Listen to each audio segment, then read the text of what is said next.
Olá, meu nome é João Carlos e junto com meus colegas de grupo estaremos apresentando agora o seminário de disciplina Inteligência Artificial que temos como assunto os veículos autônomos.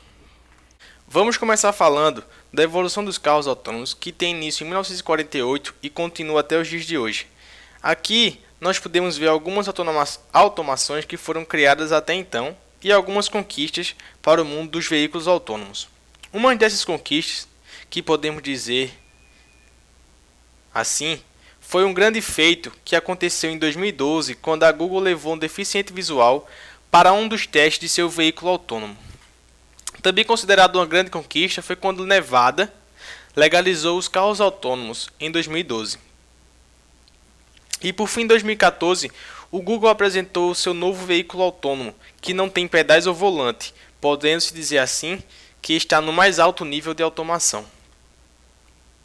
Agora, falando das automações, nós temos o piloto automático, que é um sistema que mantém a velocidade de condução de um veículo previamente programado. Temos os freios ABS, que é um sistema composto por sensores que monitora a rotação de cada roda e compara com a velocidade do veículo, a fim de evitar o travamento de algumas delas. Temos o controle de estabilidade, que lê dados enviados por sensores que calculam a velocidade das rodas e da inclinação da direção. Temos o controle de distância, que utiliza de sensores para saber a distância do carro atrás do veículo. Temos o controle anti-colisão, que também utiliza de sensores para saber distância, mas dessa vez para a distância do carro que está à frente do veículo. Temos a assistência de mudança de faixa, que detecta que o carro está mudando de faixa e se a seta não estiver ligada para um dos lados, onde o carro esteja mudando a faixa, ele vibra o volante a fim de alertar o condutor. Temos a assistência de baliza, que é o sistema que faz o carro estacionar sozinho na vaga. Temos o sensor de atenção do motorista, ou também conhecido como sistema de fadiga, que percebe pelo modo de condução ou pelo tempo no volante que o condutor está, para saber se ele está cansado e assim emite um alerta no volante ou no painel do carro, avisando que está na hora de fazer uma parada. Temos também o sensor de assistência de engarrafamento. Agora falando do veículo autônomo em si. O que é um veículo autônomo? Um veículo autônomo é um veículo capaz de locomover-se de forma completamente autônoma e funciona da seguinte forma: o veículo autônomo deve interpretar os elementos à sua volta a partir de uma variedade de sensores e de forma segura tomar decisões sendo responsáveis pelas tarefas de condução. O veículo autônomo ele tem uma divisão de nível de autonomias, onde começa o nível 0 até o nível 5, segundo a tabela SEA de Levels. E quais são esses níveis? Temos o nível 0, que é sem nenhuma automação. Temos o nível 1, onde o veículo tem uma assistência simples com a permanência de faixa. Temos o nível 2, onde a automação está quase completa, mas o motorista ainda precisa intervir em alguns momentos onde o carro precisar. Temos o nível 4, com a automação completa, mas com a opção do motorista conduzir o veículo. Assim dizendo, o veículo ainda contém pedais e volante. E no nível 5, o carro é totalmente autônomo, onde ele não tem nem pedal e nem volante. Agora nós vamos falar sobre o ambiente de tarefa relacionado a um automóvel autônomo. Esse ambiente ele é classificado como parcialmente observável, onde os sensores do agente acessam de forma completa os estados do ambiente a cada instante. Ele também é classificado como um sistema multiagente, onde o veículo autônomo utiliza de vários sensores. Ele é um ambiente estocástico, onde o próximo estado não é completamente definido. Ele é sequencial, pois existe uma dependência do estado atual com o estado anterior. Ele é dinâmico, pois o ambiente se altera enquanto o agente está em execução. É contínuo, pois a forma de sequência de estados muda suavemente. E é conhecido, pois o veículo conhece o ambiente onde está agindo. Eu vou falar agora sobre os pontos positivos e negativos dos veículos autônomos. Alguns dos pontos positivos seria o menor índice de acidentes e congestionamento quase nulo, já que a meta seria conseguir todo o banco de dados possível. Cada vez que um veículo sai à rua, ele aprenderia mais e ia salvando tudo em banco de dados junto com outros veículos, não só o dele. E a partir disso criaria como fosse o melhor piloto possível para todos os veículos. Alguns outros pontos seriam o menor número de assalto, o menor emissão de gás carbono, já que a maioria dos veículos vai utilizar sistema elétrico, isso vai tirar mais o combustível de lado, o combustível gasolina, álcool vai ser menos utilizado. Outro ponto positivo seria as entregas mais rápidas, já que com os veículos autônomos, por exemplo, uma transportadora que tem que enviar uma carga grande em um caminhão, os caminhoneiros normalmente têm que parar para descansar. Em um veículo autônomo, num caminhão desse, não precisa parar, já que o caminhoneiro pode mesmo descansar dentro do veículo, pode ter um copiloto ou algo. Tem várias formas de fazer com um veículo autônomo, já que não vai precisar ter tanta atenção quanto teria com só o piloto numa viagem longa. E agora alguns contras seria o alto custo de produção, que ainda o custo de produção do veículo autônomo ainda é muito superior ao de veículo comum.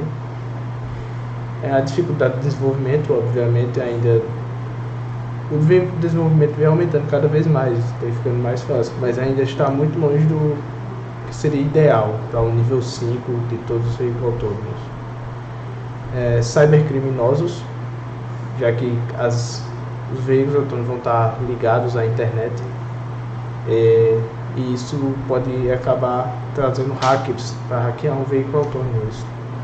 Aí as empresas têm que implementar tecnologias que dificultem um bloqueio muito bom contra hackers. A vigilância constante, porque você vai estar sendo monitorado o tempo todo que estiver no veículo. Alguns veículos com câmeras dentro do carro e outros com GPS, por exemplo. Você não consegue ir em algum canto sem que esteja salvo no GPS do carro. A perda de empregos, já que por conta dos veículos serem mais tecnológicos, fica mais difícil de o veículo ter um problema mecânico. E sempre que houver alguma precisão de troca de alguma peça, o veículo mesmo já pode avisar e te mandar para um especialista, ou seja, não vai ser mais qualquer mecânico que pode mexer no seu veículo. Além de taxistas também que terão que rever seus empregos. Passar o slide. Nesse slide eu vou falar sobre a inteligência artificial dos veículos autônomos. A inteligência artificial ela vai identificar os objetos a partir dos dados enviados pelos sensores e distingui-los entre objetos estáticos e objetos dinâmicos. Os objetos estáticos são aqueles que estão parados, por exemplo, placas, a rodovia, carros estacionados, paredes e outros. Já os objetos estáticos são objetos que estão em movimento, como o carro em movimento, as pessoas, um animal e outros. A partir disso, a tomada de decisões vão ser diferentes. A inteligência artificial vai observar o objeto estático e evitar colidir com ele. Já para um objeto dinâmico, ela vai ter que tomar decisões mais complicadas, já que ela vai ter que adivinhar, a partir de um banco de dados, o que pode acontecer e tomar a decisão. Se irá frear, acelerar, ou virar, desviar. Porque um objeto dinâmico pode ser uma pessoa que está de frente à faixa do pedestre. E a partir disso, o veículo que está vindo, ele tem que decidir se irá parar para o pedestre passar ou não, já que o pedestre pode estar saindo da faixa. É a partir disso que ele vai tomar as decisões. Passando o slide e falar sobre a arquitetura dos veículos autônomos. De hardware está primeiro os sensores, por exemplo, o LiDARs, a câmera e o GPS, e a partir desses sensores irá detectar os objetos em movimento, os obstáculos, a borda da pista, as placas de sinalização, as faixas, a faixa de pedestre, e criar uma modelagem de mundo. Nessa modelagem de mundo já vai estar distinguido os objetos estáticos, os objetos dinâmicos, a estrada mapeada, a posição e a velocidade do carro. Depois de já criada a modelagem do mundo, vai começar a ser tomada as decisões. A primeira decisão é a de planejamento da rota, a rota a ser tomada pelo veículo para chegar ao destino. Depois, o veículo entrará na máquina de estados, onde irá tomar as decisões no caminho, ultrapassagem, de parada e curvas, por exemplo. E começará a planejar os próximos movimentos, já de segundos à frente, já antecipando o que irá acontecer. Isso tudo será feito a partir dos atuadores, como por exemplo o frear e o acelerador. Esta figura mostra uma arquitetura denominada RCS. Ela foi proposta no livro Cisabo. Ela é em formato hierárquico, ou seja, cada um desses módulos ele controla um ou mais módulos de nível inferior. Ela também é baseada em sensores e atuadores, ou seja, a partir dos dados obtidos pelos sensores, vai ser executado ações pelos atuadores. Nesta arquitetura, o nível mais alto de controle é o RCV. Ele é quem coordena a mobilidade, o pacote de missão e a comunicação dos módulos abaixo dele, todos. O sistema de mobilidade é o responsável por dirigir o veículo a partir dos atuadores. E o sistema de pacote de missão é responsável por gerenciar os alvos, onde ele detecta e localiza os objetos, tanto estáticos quanto dinâmicos. E falar agora sobre os sensores que os veículos autônomos possuem. Em sua maioria, eles possuem câmeras, lidar, radar, sensores ultrassônicos e sistema de GPS. As câmeras servem para detectar a pista, por exemplo, as faixas, a faixa pedestre, semáforos, as placas de sinalização. E dependendo do veículo, ele possui câmeras dentro também para monitorar o piloto, principalmente até nível 4, onde o piloto tem que estar atento à pista para tomar as decisões. Já o sensor LiDAR, ele é um sensor que faz um mapeamento 3D completo do local. Ele trabalha a partir de feixes de luz, onde ele lança um feixe de luz e a partir do tempo que demora para voltar, ele faz a medição da distância. Mas esse sensor é afetado pelas funções do tempo, já que qualquer partícula ele pode deixar um ponto cego nesse mapeamento. Já os radares, eles usam ondas de rádio que ajudam a não deixar esse ponto cego que o LiDAR pode deixar. O sensor ultrassônico ele emite ondas sonoras. Como ele é uma onda mais lenta que o de luz, por exemplo, o LiDAR, ele é utilizado somente para curtas distâncias e baixa velocidade, por exemplo, para estacionar um carro. E o sistema de GPS serve para localizar o veículo, as coordenadas exatas para ele, para a partir disso definir as rotas que serão tomadas.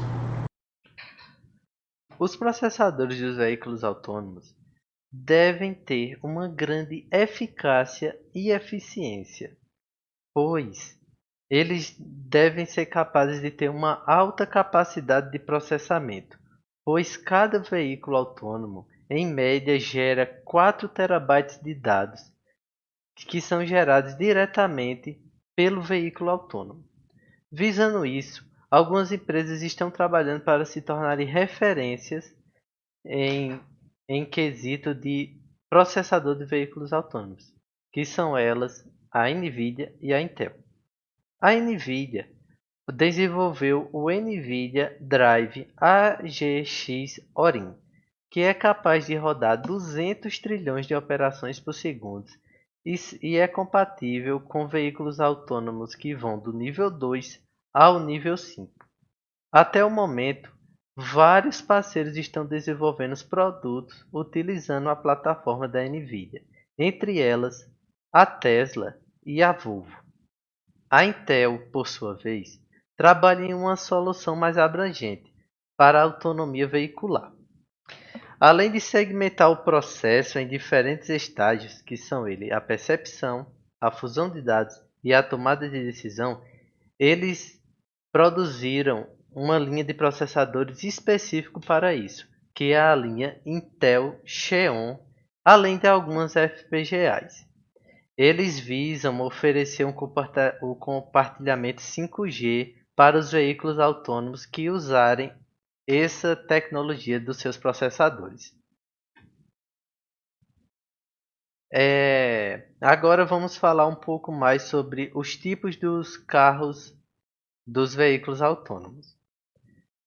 Os veículos autônomos têm várias categorias. Não é somente carros de passeios. O que seriam os carros de passeios? Os carros de passeio seriam os carros usados no dia a dia, como os carros que nós usamos para ir para o trabalho, para viajar, ônibus, transporte público. Esses daí seriam os carros de passeio. Então, os tipos de veículos autônomos eu vou começar exatamente por eles, os carros de passeios. Mas também tem os caminhões de carga, que são os caminhões das transportadoras, qualquer tipo de caminhão de carga pesada também tem esse tipo de veículo autônomo. Os carros de corridas de robôs, inclusive, existe até competições de carros de veículos autônomos. E também tem os veículos espaciais, onde alguma empresa espacial pode configurar uma nave para ir em um determinado planeta, sem necessariamente ela estar tripulada.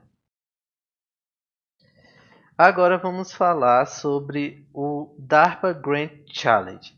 O DARPA Grand Challenge é uma competição de prêmios para veículos autônomos americanos e ela é financiada pelo DARPA, onde os carros têm que cumprir alguns objetivos, que são eles: navegar 480 quilômetros de terreno acidentado entre Los Angeles e Las Vegas. Durante todo o percurso não é permitido motoristas. O vencedor do prêmio, que é de $1 milhão, é destinado ao carro que concluir mais rápido o percurso. E agora vamos falar sobre o dilema ético. Com o surgimento dos carros autônomos, muito foi se questionado sobre quando ocorrer acidente, quem vai ser o responsabilizado? Esses carros têm segurança? Como é a tomada de decisão? Então, hoje em dia ainda não tem uma resposta 100% aceita sobre os veículos autônomos. Mas, até agora, os acidentes que ocorreram envolvendo esses veículos nunca foi comprovada que a culpa foi do carro. Os acidentes que ocorreram foram algumas colisões traseiras e teve um caso de uma morte, que foi quando um ciclista entrou na rota do veículo, mas foi algo tão rápido que o próprio veículo não teve como ter um tempo de reação. E o ciclista acabou morrendo. Mas quando eles analisaram o caso, eles viram que o carro não teve culpa. Então, ainda tem muito a se debater sobre esse tema. E como eu já falei, ainda não existe uma resposta 100% aceita.